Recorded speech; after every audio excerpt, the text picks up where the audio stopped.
13 जुलाई 2025 को जब चेल्सी ने club world cup title lift किया था तो सब चेल्सी फैंस के मन में एक सेंस ऑफ रिलीफ आया था। खुशी से ज़्यादा सेंस ऑफ रिलीफ था कि जहां हमें लग रहा था कि ये क्लब नीचे जा रहा है, ये क्लब डूब रहा है, नई ओनरशिप को आइडिया नहीं है कि क्या होगा। हमें ऐसा लगा है चेल्सी फैंस कि फाइनली इस ओनरशिप को समझ आ गया है कि इस फुटबॉल क्लब को चलाने के लिए क्या चाहिए। मैनेजरियल अपॉइंटमेंट फाइनली बहुत सारे अटेम्प्ट्स के बाद इन्होंने ढूंढ ली है। कौन सा मैनेजर था जो इनके प्रोजेक्ट को लीड करेगा एंजो मरेस्का के रूप में। प्लेयर्स इनको समझ आ गए हैं कि किनको रखना है, किनको जाने देना है। स्पाइन बना दी है टीम की। अगर हम बात करें प्लेयर्स की, जैसे Levi Colwill, Reece James, Marc Cucurella, Moises Caicedo, Enzo Fernandez, Cole Palmer, तो एक स्पाइन सी बनती हुई दिख रही है इस टीम की। और अब बस कुछ इंटेलिजेंट साइनिंग्स करनी है और ये टीम तैयार हो सकती है टाइटल रेस में अपने क्रेडेंशियल्स साबित करने के लिए। लेकिन होता क्या है अगले सीजन, उसका बिल्कुल अपोजिट। शुरुआत होती है सीजन की, कुछ अच्छे रिजल्ट्स भी आते हैं, चैंपियंस लीग में वापसी भी होती है, चैंपियंस लीग में कुछ अच्छे रिजल्ट्स आते हैं। प्रीमियर लीग में ऐसा लग रहा है एक टाइम पे सेकंड है टेबल में, नवंबर के एंड पे लग रहा है कि शायद यहां से सीजन किक स्टार्ट कर सकता है इन अ डिफरेंट डायरेक्शंस। थोड़ा सा टॉपसी टर्वी चलती हैं चीजें और इसका इंडिकेशन समर से ही आ गया था जब हमें लग रहा था कि लीवाई कॉलविल को ACL हो गया है।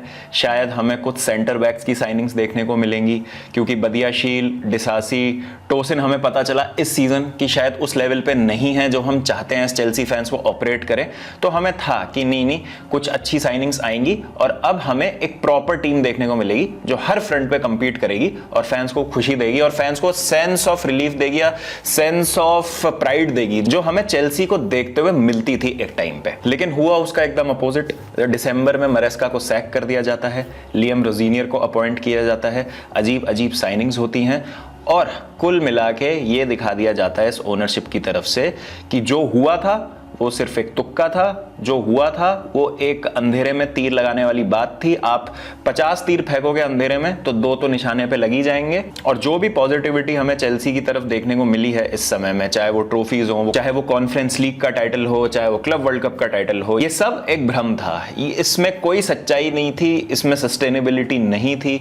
हम सबके साथ एक धोखा हुआ है और इस वीडियो का टाइटल यही होने वाला है। ये एक फुटबॉल क्लब नहीं है, ये एक इल्यूजन है, ये एक भ्रम है। और इस भ्रम को कायम रखने में जो चीज़ें कर रही है ओनरशिप, उस पे मैं आज नज़र डालने की कोशिश करूंगा। तो सबसे पहले तो मैं शुरू करना चाहता हूं एक ऐसे जर्नलिस्ट के स्टेटमेंट से जो मुझे लगता था कि एकमात्र जर्नलिस्ट हैं ये जिन पे हम भरोसा कर सकते हैं, जिन पे हम आंख बंद करके बोल सकते हैं कि भाई ये जब बोलता है तो बिल्कुल सही बोलता है। ये इसने बोल दिया तो मतलब पत्थर की लकीर हो गई। फब्रिजियो रोमानो पे भी हम नहीं जज कर सकते इतना आजकल। डेविड ऑनस्टीन ने अगर बोल दिया तो भाई मैटर ओवर है। और डेविड ऑनस्टीन ने अभी NBC के साथ इंटरव्यू देते हुए क्या बात बोली है, तो उन्होंने ये कहा है कि रीस जेम्स का जो नया कॉन्ट्रैक्ट है चेल्सी में, it means he joins the core of likes of Cole Palmer, Enzo Fernandez, Moises Caicedo being on deals at least until 2030 and some of them well into 2030s. So what Chelsea feel they are building here is an elite talented squad, not only for the now but for the future as well. So some patience, keyword देखिए यहाँ पे, so some patience whether the fans like it or not will be required. ठीक है। अब एक चीज जो थी ना, हमेशा मैं ये सोचता था कि जितने भी जर्नलिस्ट से हमको चेल्सी के ब्रीफ्स देखने को मिलते हैं ना, वो ऑब्वियसली ओनरशिप इनको फीड करती है जिससे एक सेंस ऑफ पॉजिटिविटी रहे। तो काइंड ऑफ सारे जर्नलिस्ट ना इस चेल्सी ओनरशिप के पेरोल पे है, क्योंकि आपको भी पता है, मुझे भी पता है, सोशल मीडिया कितना ज्यादा नैरेटिव ड्राइव करता है और जर्नलिस्ट जो बोल देते हैं फैंस अक्सर उससे स्वे हो जाते हैं। मुझे अंदाजा नहीं था कि डेविड ऑनस्टीन को भी अपने पेरोल पे लेके इस तरीके की फेक पॉजिटिविटी को एक्सक्यूट करेंगे। क्योंकि अगर आप 2024 की बात करें, एक मैं आपको पीछे ले जाना चाहता हूं समय में, दिसंबर 2023 में स्पेसिफिकली, जब वो पोचेटिनो का सीजन चल रहा था और अगेन हमारा सीजन मतलब बहुत ही ज्यादा खराब जा रहा था। 2024 की विंटर ट्रांसफर विंडो आने वाली थी, तो वहां पर डेविड ऑनस्टीन ने कहा था कि we are being told to wait until 1 September 2024 to really judge this new regime around recruitment being led by Lawrence Stewart and Paul Winstanley. Chelsea are 2 windows into a 4 window strategy.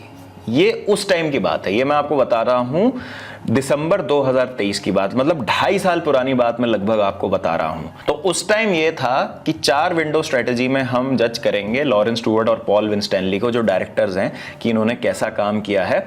उसके बाद हम लेंगे call कि भाई आगे इनके साथ बढ़ना है, इन्होंने कैसा काम किया है, क्या काम किया है, क्या काम नहीं किया है, और फिर हम देखेंगे कि हम कितने पानी में हैं। तो टोटल 4 तो क्या, टोटल 7-8 ट्रांसफर विंडोज हो चुकी हैं। समर ऑफ 2024 निकल गया, जनवरी 25 निकल गया, समर ऑफ 25 निकल गया, जनवरी 26 निकल गया। तो 4 आपकी ट्रांसफर विंडोज निकल चुकी हैं इस स्टेटमेंट के बाद। तो 4 की जगह आपकी 8 ट्रांसफर विंडो स्ट्रेटेजी हो चुकी है। उसमें आपने क्या देखा है कि आपने एक सीजन थोड़ा सा ठीक किया था बीच में, वो ठीक भी क्योंकि लास्ट में आपने जाके टॉप 4 के लिए क्वालिफाई कर लिया था, चैंपियंस लीग के लिए क्वालिफाई कर लिया था। उसमें आपकी ना 2 ट्रॉफीज आ गई, तो उन ट्रॉफीज ने क्या किया, पेपर डाल दिए क्रैक्स के ऊपर, और जो आपके एक्चुअल इश्यूज थे ना उन पे से आपकी नजर हटा ली, और हम फैंस को भी कन्विंस कर दिया कि नहीं नहीं भाई सब कुछ सही है, स्कोर सही है इस टीम का, बस थोड़े से स्क्वाड में एडिशंस की जरूरत है और फिर तो हम किसी के अगेंस्ट भी कंपीट कर लेंगे, जो कि कभी केस था ही नहीं। अब सब लोग पूछ रहे हैं कि भाई चेल्सी को क्या हुआ, चेल्सी रिग्रेस कैसे कर गई इस सीजन, क्योंकि लास्ट सीजन अगर आप देखेंगे तो चेल्सी बेहतर लग रही थी। इस सीजन क्या हुआ है, क्या मैनेजर की गलती है, सिर्फ मैनेजरियल अपॉइंटमेंट की वजह से ऐसा हो रहा है कि रोजिनियर को समझ नहीं आ रहा कि क्या हो रहा है, रोजिनियर की गलती है, रोजिनियर बहुत एवरेज मैनेजर है। देखिए रोजिनियर पे मैं बाद में आऊंगा, ये रोजिनियर पे है ही नहीं, ये रोजिनियर से बहुत बड़ा है। लियम रोजिनियर की इसमें गलती बिल्कुल भी नहीं है।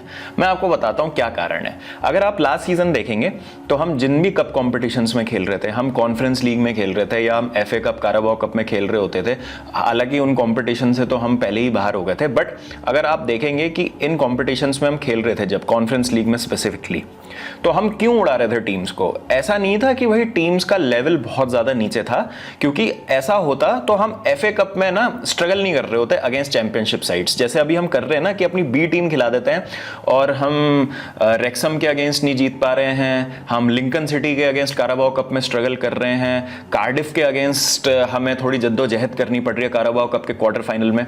तो ऐसा नहीं था कि ये टीम्स का लेवल कम था कॉन्फ्रेंस लीग में कंपेयर टू चैंपियनशिप की टीम्स। हुआ क्या, जो हमारी कॉन्फ्रेंस लीग में टीम थी ना, जो हमारी बी टीम थी, वो करंटली जो बी टीम है हमारी उससे बहुत बेहतर थी।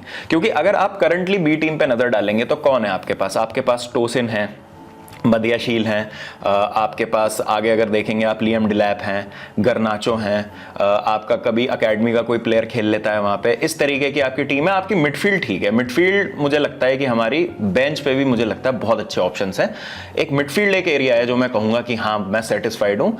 अदरवाइज अगर आप इसको कंपेयर करेंगे जो लास्ट सीजन हमारी कॉन्फ्रेंस लीग में स्क्वाड खेल रही थी, तो आप 11 पे देखेंगे ना, जहाँ पे हमारे मेन टीम नहीं खेल रही थी, तो वहाँ पे रिनाटो वेगा खेल रहे होते थे, मालो गुस्तो खेल रहे होते थे। मालो गुस्तो तो खैर अभी फर्स्ट टीम में भी खेल लेते हैं, बट मालो गुस्तो यूजुअली आपकी सेकंड टीम में भी आपको दिखा करते थे। उसके बाद आगे जाओ Felix, Christopher Nkunku, Mykhailo Mudryk, Dewsbury Hall, ये आपकी फ्रंट लाइन होती थी। तो डूसबरी हॉल अभी एवर्टन में अच्छा कर रहे हैं, एनकुंकू आप जो मर्जी बोल लें, अभी फॉर्म में है नहीं है, फिटनेस के उनके इश्यूज रहते हैं, बहुत अच्छे बैकअप के तौर पे उनको यूज किया जा रहा था लास्ट सीजन। तो एनकुंकू हो गए, मिखाइलो मुद्रिक को हम सब चेल्सी फैंस अभी मिस कर रहे हैं कि भाई गर्नाचो हैं, गिटन्स हैं, इनकी जगह यार मुद्रिक होता तो शायद वो अपना 100% तो दे रहा होता। तो मुद्रिक ग्रुप स्टेज के काफी सारे मैचेस खेल रहे थे।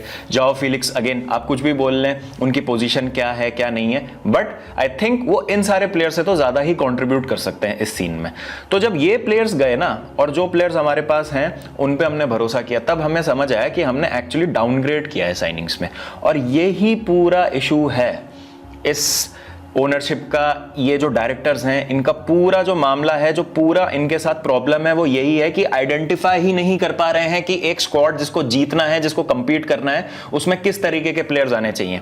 अब क्या है कि हर कोई ये बोलता रहता है 2 बिलियन और 2 बिलियन खर्च कर दो और 1 बिलियन खर्च कर दो।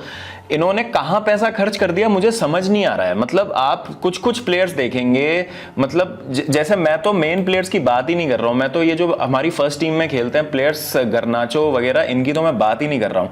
अगर आप कुछ प्लेयर्स पे नजर डालेंगे, जैसे इन्होंने खरीदे थे सिर्फ बिजनेस के लिए प्लेयर्स खरीदे, जैसे उमारी कैलेमैन का क्या प्लान था समझ नहीं आया, बेच दिया। एरन एल्सन मीनो, मथायस अमूगू, रिनाटो वेगा, केलिब वाइली, क्या है ये? मतलब क्यों खरीदा? मार्क ग्यू को क्यों खरीदा आपने 6 मिलियन से? आपने मार्क ग्यू को लाए, आप कोई बात नहीं, आपको शायद निकलस जैक्सन का बैकअप चाहिए था, आप मार्क ग्यू को लेके आए। एनकुंकू और निकलस जैक्सन थे तब आपके पास, तब आप मार्क ग्यू को लेके आए। लेकिन फिर आपको समझ आया कि मार्क ग्यू को आप ज्यादा मिनट्स दे नहीं सकते, आपने जाओ पेड्रो साइन कर लिया, लियम डिलैप आप लेके आ गए। फिर जब लियम डिलैप इंजर्ड हो गए तब आपको समझ आया अरे नहीं यार, अभी मार्क ग्यू को तो ना लोन से वापस लाना पड़ेगा। निकलस जैक्सन को आपने बायर्न म्यूनिख लोन पे भेज दिया और वो भी बहुत ज्यादा भसड़ हुई थी। तो कुछ भी तो स्मूथ होता नहीं है इस ओनरशिप के साथ, सब चीजों में ड्रामे होते हैं। उसके बाद अगर मैं इस सीजन की साइनिंग्स की बात करूं जो समर में हमने की थी, जाओ पेड्रो एक बहुत अच्छी साइनिंग की तरह साबित हो रहे हैं, और वो भी मतलब एक तीर है जो लग गया निशाने पे। वरना जाओ पेड्रो ऐसे कोई प्रूवन फॉरवर्ड नहीं मानता हूं मैं, ब्राइटन में अच्छा कर रहे थे बट ऐसा नहीं कि हम वर्ल्ड क्लास लेवल का स्ट्राइकर माने उनको। जेमी गिटन्स अगेन लॉस्ट लग रहे हैं, समझ नहीं आ रहा कि 50 मिलियन की साइनिंग वो किस एंगल से है। गर्नाचो अगेन जितनी कम बात की जाए गर्नाचो की उतना ठीक है। एस्तेवो एक बहुत अच्छा पंड साबित हो रहे हैं बट यंगस्टर है, उन पे हम रिलाय नहीं कर सकते, वो वीक इन वीक आउट आके हमें मैचेस जिताएंगे। लियम डिलैप फ्लॉप की तरह साबित हो रहे हैं। मोहम्मद उसार साइन किया, स्ट्रासब्रो भेज दिया। अभी फिर जब समझ आया कि भाई डिफेंडर्स ही नहीं बचे हमारे पास अच्छे, लोन से वापस बुला लिया। दारियो एसुगो आते ही अनफिट हो गए, ठीक है उसमें उनकी गलती नहीं है। केंड्री पायस को लिया, स्ट्रासब्रो भेजा, स्ट्रासब्रो में एटीट्यूड इश्यूज हुए, वापस उनको अर्जेंटीना भेज दिया। और सबसे पॉइंटलेस साइनिंग जो बताता है कि ये कितना क्लूलेस है मैनेजमेंट, फकुंडो बुनानोटे। बुनानोटे की जो साइनिंग है ना वो एक केस स्टडी है कि इस ओनरशिप को आइडिया ही नहीं है कि क्या करना है। बुनानोटे को लाया गया एज अ बैकअप कि भाई अटैकिंग मिडफील्ड में वो खेल लेंगे, क्योंकि डूसबरी हॉल होते थे जो पामर का आप कह सकते हैं बैकअप होते थे कप कॉम्पिटिशन्स में, तो उस तरीके का कोई प्लेयर नहीं था हमारे पास। बुनानोटे आते हैं, वो ये कहते हैं अपने इंटरव्यू में कि मुझे चैंपियंस लीग खेलनी है, चैंपियंस लीग खेलना मेरा ड्रीम रहा है। उनको चैंपियंस लीग स्क्वाड में रजिस्टर नहीं किया जाता। दारियो एसोगो इंजर्ड हो जाते हैं और पता है कि भाई दारियो एसोगो अब नहीं आएंगे। अभी रिसेंटली उनका कमबैक हुआ है वापस टीम में और रिसेंटली वो फिट हुए हैं। एसुगो फिट नहीं रहते हैं, इस वजह से बुनानोटे को चैंपियंस लीग स्क्वाड में जगह मिलती है। लेकिन फिर बुनानोटे को प्रीमियर लीग में ज्यादा टाइम नहीं मिलता और भी कप कॉम्पिटिशन्स में ज्यादा टाइम नहीं मिलता, लिहाजा उनको लीड्स भेज दिया जाता है लोन पे। मतलब ब्राइटन से लोन पे आप उनको लेके आए और फिर आपने लीड्स भेज दिया उनको लोन पे। तो पॉइंट क्या था इस पूरी साइनिंग का? तो अगेन ये जो स्पोर्टिंग डायरेक्टर्स है ना, अपनी बेवकूफियों के सबूत देते रहते हैं हर मुमकिन कोशिश पे, हर मुमकिन मौके पे ये अपनी नाकामियों के और अपनी बेवकूफियों के सबूत देते रहते हैं कि हमें नहीं पता कि क्या चल रहा है इधर और क्या होने वाला है। एक चीज जो इन्होंने सही की थी ना, वो मुझे ऐसा लगता है कि इन्होंने मैनेजर ना तुक्के में सही ढूंढ लिया था। एक ऐसा मैनेजर जो इनके कहने पे भी चल जाएगा, plus he knows what he is trying to do. तो एक तो इतने कंट्रोल्ड एनवायरनमेंट में ना किसी भी मैनेजर का काम करना बड़ा मुश्किल है। एंजो मैरेस्का आए, उन्होंने चीजें फिगर आउट करने की कोशिश की। एक उन्होंने अपना स्टाइल ऑफ प्ले फाइंड कर लिया था, उनको समझ भी आ रहा था कि कैसे मुझे चीजें करनी है चेल्सी में। जिस सेकंड उनकी इस ओनरशिप से नहीं बनी, ओनरशिप ने निकाल दिया उनको। मैरेस्का की sacking was not performance based. मैं अभी भी कह रहा हूं कि ये परफॉर्मेंस बेस्ड सैकिंग नहीं करेगी ओनरशिप, अनलेस बिल्कुल ही आप टैंक कर जाओगे। जैसे ग्रैहम पॉटर का सीन था ना कि आप 12th ही फिनिश करने वाले हो, आप तो टॉप हाफ में भी फिनिश नहीं करोगे। इनको 8th 9th भी चलेगा, मैं बता रहा हूं आपको। अगर कोई ऐसा मैनेजर आता है जो इनके कहने पे चलता है, बट मतलब चलिए चैंपियंस लीग फुटबॉल तो नहीं, लेकिन 7th 8th भी ला रहा है टीम को, तो इनको चलेगा, इनको कोई प्रॉब्लम नहीं। इनको चाहिए कि एक यस मैन आए और इस तरह से जो ऐसा कह रहे हैं वैसा चले। इनके ये वो बोलते हैं तो बैठे तो बैठ जा, खड़े रहे तो खड़ा रहे, इस प्लेयर को खिलाना है तो खिला, उस प्लेयर को नहीं खिलाना तो मत खिला। अब मैं आपको बता रहा हूँ, ये जो जॉर्गिंसन को खिलाया है लियम रोजिनियर ने चैंपियंस लीग में, भले ही कुछ भी आपको ब्रीफ्स मिले कि रॉबर्ट सैंचेज से गलती हो गई या मैं कुछ टैक्टिकल चीज ट्राई कर रहा था, मुझे लगता है यहाँ पे ओनरशिप का इंटरफेरेंस है। क्योंकि जॉर्गिंसन बेंच पे पड़े पड़े आई थिंक उनकी मार्केट वैल्यू कम हो रही थी, तो यहाँ पे इंस्ट्रक्शंस दिए गए होंगे लियम रोजिनियर को कि तुम्हें जॉर्गिंसन को एक बड़े मैच में खिलाना है, जिसकी वजह से फिर हम उसको बेच सकें। नहीं तो कोई भी टीम इंटरेस्टेड नहीं होगी एक बेंच कीपर के लिए जिसने पूरे साल कोई फुटबॉल नहीं खेली है टू इन्वेस्ट एनीथिंग। और वो चीज फिर होती है तो वो बैकफायर होती है। आपको मैनेजर को 100% कंट्रोल देना होगा। जिस सेकंड ओनरशिप या डायरेक्टर्स टीम सिलेक्शन करने लग जाते हैं, वहां पे चीजें खराब हो जाती हैं। यही चीज बोली थी मरेस्का ने लीड्स वाले मैच के बाद। लीड्स के अगेंस्ट जब हम हारे थे और एवर्टन से जीतने के बाद जब मरेस्का ने कहा था कि last 48 hours were very difficult for me in the club, the most difficult 48 hours, वो यही था कि उनके रोटेशन को बैक नहीं किया गया था। ओनरशिप ने सवाल उठाए थे कि तुमने किस तरीके की टीम खिला दी है, तुमने क्या कर दिया है, क्या नहीं कर दिया है। जहां पे ये चीज होती है वहां पे इनको मैनेजर से प्रॉब्लम हो जाती है। और इस सब में मेरा अब पॉइंट आता है कि भाई मैनेजर गलत हैं, प्लेयर्स गलत हैं, सब बेकार हैं, डायरेक्टर सही हैं, ओनर सही हैं, मतलब पूरी दुनिया गलत है, सिर्फ तुम सही हो। ये तुम जो 3-4 लोग हो, Paul विंस्टैनली, Lawrence Stuart, Behdad इकबाली, Tod बोली ने तो बैक सीट ले लिया। टॉड बोली का तो हम नाम ही नहीं सुन रहे हैं पिछले 1.5 साल से। तो ये 3-4 लोग मिलके सारे सही डिसीजंस ले रहे हैं, लेकिन भाई प्लेयर्स खराब हो जाते हैं, मैनेजर खराब हो जाते हैं, हम तो एकदम सही है। ऐसा पॉसिबल है क्या? मुमकिन है क्या? तो सबका रिव्यू कर रही है ओनरशिप। बेहदाद इकबाली पे पता नहीं क्या जादू कर दिया इन स्पोर्टिंग डायरेक्टर्स ने, सबका रिव्यू कर रहे हैं, वो मैनेजर का रिव्यू कर रहे हैं, प्लेयर्स को जा जाके सुना देते हैं। आपने कौन से क्लब में सुना होगा, कौन से टॉप क्लब में सुना होगा कि कंसिस्टेंटली ओनरशिप जाके ड्रेसिंग रूम में प्लेयर्स को एड्रेस कर रहे हैं आफ्टर गेम्स? वो एक सेक्रेड प्लेस होती है, एक होली प्लेस होती है, जहां पे सिर्फ मैनेजर और प्लेयर्स को अलाउ होना चाहिए। Managers, players, support staff, that's it. Ownership का कोई इन्वॉल्वमेंट नहीं होना चाहिए। ओनरशिप से बात होनी चाहिए ऑफिस में, जो क्लब का ऑफिस होता है वहां बात होती है, ग्राउंड के बाहर बात होती है, ड्रेसिंग रूम के बाहर बात होती है ओनरशिप और मैनेजर की। ओनरशिप को कोई हक नहीं है कि भाई वो फील्ड पे आके या ड्रेसिंग रूम में जाके अपना डिसकंटेंट है जो उसको दिखाएं। ये बहुत ज़्यादा गलत चीज़ हो रही है चेल्सी में। और जो माइक्रो मैनेजमेंट है और ये जो एक इल्यूजन है कि सब कुछ सही हो रहा है, the illusion of Chelsea football club, ये हमें ले डूबेगा। और जो एरोगेंस है इन ओनर्स की, जिन्हें समझ नहीं आ रहा है कि भाई क्या चाहिए हमें क्लब चलाने के लिए और किस तरह से हमें प्लेयर्स लाने हैं, मैनेजर कौन सा हमें चाहिए, वो हमें कुछ जीतने ही नहीं देगा। Which brings me to Liam Rosenior. Liam Rosenior की अगर हम बात करें तो अगेन लियम रोजीनियर की गलती नहीं है, साफ बात है वो इस लेवल के लिए रेडी नहीं है। मैं अभी तक वीडियो बना ही नहीं रहा था लियम रोजीनियर पे, मैं बोल ही नहीं रहा था कि लियम रोजीनियर कैसे मैनेजर हैं, क्या करेंगे वो, क्या नहीं करेंगे, बिकॉज मैं वेट कर रहा था कि 1-2 अच्छे मैच आए, 1-2 बड़े मैच आए, उसमें हमें पता चले कि रोजीनियर कितने पानी में है। जैसे ही ये चीज़ें डिफिकल्ट हो रही हैं, समझ नहीं आ रहा रोजीनियर को क्या होगा, उनकी अब जो भी एबिलिटी है या इनएबिलिटी है वो सामने आ रही है। वो न्यूकासल के अगेंस्ट हडल होना, न्यूकासल के बाद अजीब अजीब स्टेटमेंट्स आ रहे हैं रोजीनियर के, प्रॉपर ग्रैम पॉटर वाइब्स दे रहे हैं अब लियम रोजीनियर। शुरू में तो बहुत अच्छी प्रेस कॉन्फ्रेंसेस दे रहे थे, ग्रैम पॉटर को भी सुनने में बड़ा मजा आता था शुरू में। अब क्या कह रहे हैं, जब से मैं आया हूं तब से हम 3rd हैं टेबल में। ये कोई बात होती है बोलने की? ये बात है कोई बोलने की? और 3rd आए हो तुम, जब से आए हो तो 1st तो नहीं हो ना। तो एक तो आए हो तुम जब से और 3rd हैं हम टेबल में, तो ये कोई बोलने की बात नहीं है। अगेन मैं रोजीनियर को बोल ही नहीं रहा हूं कुछ, उनकी गलती नहीं है, वो इसी तरीके के मैनेजर है। अगर आप एक 5th क्लास के बच्चे को बोलेंगे कि तुम्हें 10th का बोर्ड एग्जाम देना है, वो शुरू में तो कुछ अरिथमेटिक होगी वो सही कर लेगा, मैथ्स का अगर एग्जाम है उसका, लेकिन आगे जब ट्रिग्नोमेट्री आएगी या कुछ डिफरेंशिएशन इंटीग्रेशन आएगा और वो वहां पे नहीं सॉल्व कर पाएगा उस चीज को, तो आप बोलेंगे ना अरे यार ये क्या हो रहा है, तो इसके बस की नहीं है, इसकी गलती नहीं है यार, इसको जल्दी फास्ट ट्रैक कर दिया इसके टीचर्स और इसके माँ बाप ने। सेम चीज रोजीनियर के साथ हो रही, रोजीनियर की गलती नहीं है यार, उसको जितना आता है वो बंदा वही तो करेगा। और वही चीज हो रही है। मैनेजर को आप ब्लेम मत कीजिए यहाँ पे, आप ब्लेम कीजिए डायरेक्टर्स को कि क्यों तुमको 8 ट्रांसफर विंडोज के बाद भी, 4-5 साल के बाद भी नहीं समझ आ रहा है कि कौन सा मैनेजर चाहिए, कैसे प्लेयर्स चाहिए, किस तरीके के प्लेयर्स लाने चाहिए। एक्सपीरियंस प्लेयर क्यों नहीं साइन करते हैं? क्योंकि एक्सपीरियंस प्लेयर ज्यादा वेज मांगेंगे, तो उसके लिए यह है कि भाई हमें सक्सेसफुल होना पड़ेगा। मैं फिर से कह रहा हूं, सक्सेसफुल होना इनके हाथ में नहीं है। सक्सेस के लिए आपको अच्छा मैनेजर चाहिए, अच्छे प्लेयर्स चाहिए, और you have to make sure कि आप कंपीट कर रहे हैं at that highest level consistently. हाथ में आपके क्या है? प्रॉफिट्स कमाना। प्लेयर्स आ रहे हैं, 20 में आया प्लेयर 25 में बेच दिया, 15 में आया 35 में बेच दिया, 50 में आया एमोर्टाइज कर दी फीस उसकी, उसको 30 में बेच दिया, ऑपरेशनली आपने उस पर प्रॉफिट कमा लिया। ये सब चीजें ये कर रहे हैं, सीए बना के रख दिया है भाई सारे चेल्सी फैंस को। अब विच ब्रिंग्स मी की फ्यूचर क्या है इस ओनरशिप का? कुछ भी नहीं है। 2022 में इन्होंने टेक ओवर किया था, 2032 तक इनका कॉन्ट्रैक्ट है कि भाई इनको 2032 तक चेल्सी का ओनर रहना है। तो ये क्या कर रहे हैं कि इसी तरीके की चीजें कर रहे हैं। इस बीच में सक्सेस मिलती है, जैसा मैं कह रहा हूं कि इंसिडेंटल सक्सेस होगी, जैसे क्लब वर्ल्ड कप आ गया, कॉन्फ्रेंस लीग आ गई, मान लीजिए इस सीजन हम तुक्के में एफए कप जीत जाते हैं, तो उस चीज को बड़ा बना के कि भाई देखो हमने तो तुम्हें ट्रॉफीज दिलाई हैं, तो वो इस चीज पे राइड करेंगे and they will make sure कि चीजें ऐसे ही चलती रहे।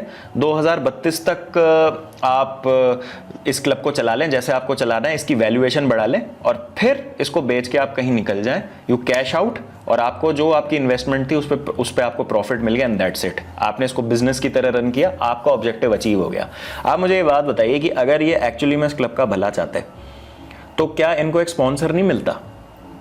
4 साल होने वाले हैं यार, 4 साल होने वाले हैं, 2027 आने वाला है और तुमको 3-4 साल हो गए, तुमको स्पॉन्सर ही नहीं मिल रहा। इनफाइनाइट एथलीट आ जाता है, डमैक आ जाता है, ये IFS.ai आ जाता है, कोई तुम्हें एक प्रॉपर स्पॉन्सर नहीं मिल पा रहा है। तो ना तो तुमसे धंधा भी चल रहा है, और धंधा भी कहाँ ही हो रहा है तुमसे।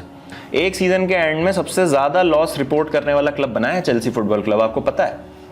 कुछ 350 मिलियन पाउंड का हमने लॉस रिपोर्ट किया है। उसमें आपके स्टेडियम एक्सपेंशन के कोई प्लान्स नहीं है, आप शर्ट स्पॉन्सर नहीं ला पा रहे हैं, transfer policies all over the place, manager को आप सैक किए जा रहे हैं।